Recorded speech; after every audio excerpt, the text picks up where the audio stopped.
یہ جو تجھ سے مصافہ ہو رہا ہے، دکھوں میں کچھ افاقہ ہو رہا ہے۔ تو اترا ہے جو بحرے دل میں میرے، تلاطم کچھ زیادہ ہو رہا ہے۔ تیرے الفاظ ہیں اس کے منافی، جو آنکھوں سے اشارہ ہو رہا ہے۔ کیے توبہ تھے مہلک عشق سے تم، تو کیوں خودکش ارادہ ہو رہا ہے۔ اذیت ناک تھا بے حد جو پہلے، وہی سب کچھ دوبارہ ہو رہا ہے۔ عجب رغبت تمہاری ہے کہ جس میں مسلسل کچھ اضافہ ہو رہا ہے۔ جو رب کے سامنے رو رو کے مانگی، دعا سے کچھ افادہ ہو رہا ہے۔ ہوا غسل و کفن سب حسرتوں کا، روانہ اب جنازہ ہو رہا ہے۔ جفا کا آج اشکوں کی شکل میں، ادا فیصل کفارہ ہو رہا ہے۔ السلام علیکم، امید کرتا ہوں آپ سب لوگ خیریت سے ہوں گے۔ امید ہے آپ کو غزل پسند آئی ہوگی۔ اب اشعار کا مفہوم، در پردہ سوچ اور پس منظر بیان کروں گا۔ غزل کا جو مطلع ہے وہ ایک شخص کا جو معشوق ہوتا ہے، محبوب ہوتا ہے، اس سے مصافحہ بھی جو ہے وہ بہت سے تکلیفیں جو ہیں ان کو ختم کر دیتا ہے، بہت سے جو ہے جو مسائل ہوتے ہیں ان کا حل ہوتا ہے۔ تو اس کے متعلق ہے یہ شعر۔ اس میں شعر اس طرح ہے کہ یہ جو تجھ سے مصافحہ ہو رہا ہے، یہ جو تجھ سے مصافحہ ہو رہا ہے، دکھوں میں کچھ افاقہ ہو رہا ہے، دکھوں میں کچھ افاقہ ہو رہا ہے۔ اگلا شعر جو ہے وہ دل میں جو ہلچل ہوتی ہے، محبوب جب انسان اپنے محبوب کو دیکھتا ہے اور وہ جب محبوب اس کے دل میں سرایت کرتا ہے تو دل میں بہت ہلچل پیدا ہوتی ہے۔ تو یہ شعر اسی کے متعلق ہے کہ تو جو اترا ہے بحرے دل میں میرے، تو جو اترا ہے بحرے دل میں میرے، تلاطم کچھ زیادہ ہو رہا ہے، تلاطم کچھ زیادہ ہو رہا ہے۔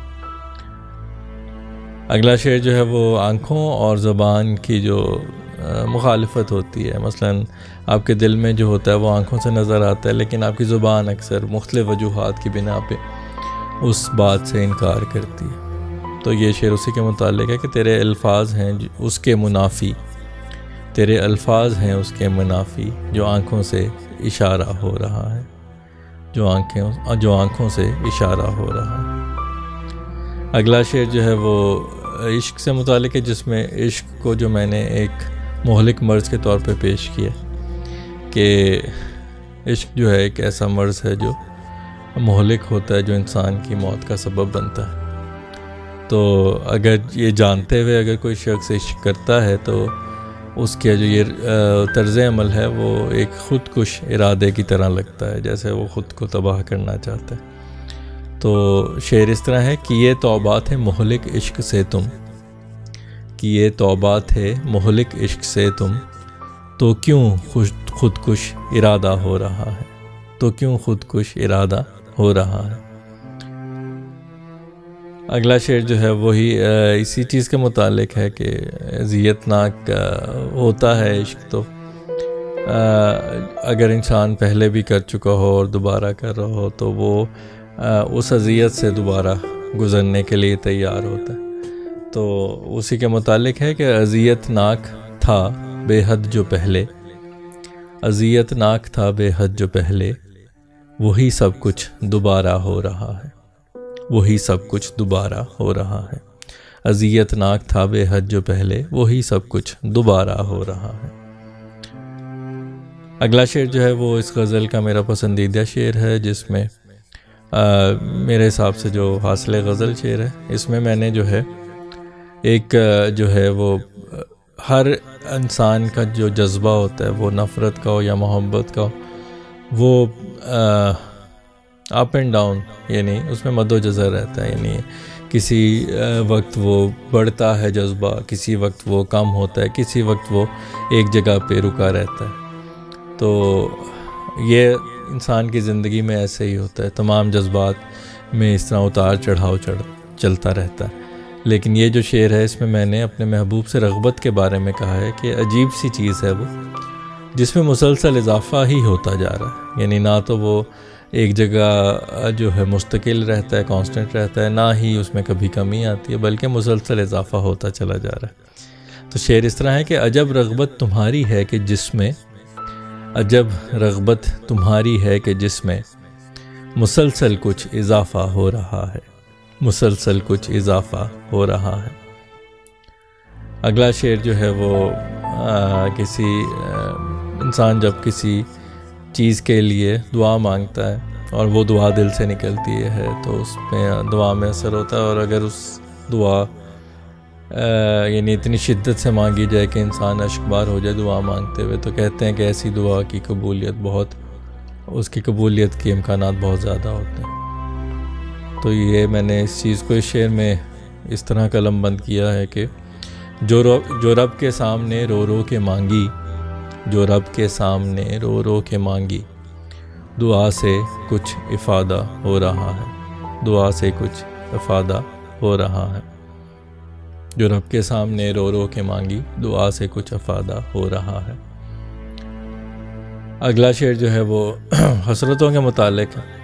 تو یہاں پہ حسرتوں کو میں نے جو ہمارا طریقہ ہے تدفین کا، اس کے ساتھ ریلیٹ کیا ہے کہ جب کسی انسان کی موت واقع ہو جاتی ہے، جب وہ فنا ہو جاتا ہے، تو پہلے اس کا غسل و کفن ہوتا ہے، اس کے بعد اس کا جنازہ اٹھتا ہے، پھر اسے دفنا دیا جاتا ہے۔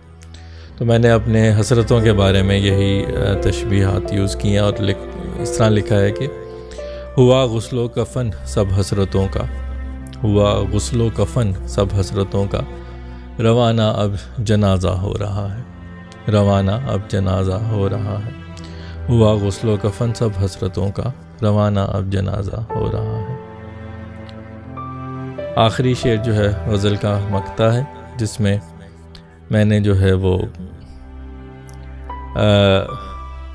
ایک انسان کہتے ہیں کہ انسان کو اپنے ہر کیے کا پھل دنیا میں بھی مل جاتا ہے، آخرت میں تو ملتا ہی ملتا، دنیا میں بھی کسی نہ کسی شکل میں مل جاتا ہے۔ تو یہاں پہ بے وفائی یا جفا کے متعلق میں نے لکھا ہے کہ اس کا جو کفارہ ہے وہ اشکوں کی شکل میں ادا ہو رہا ہے۔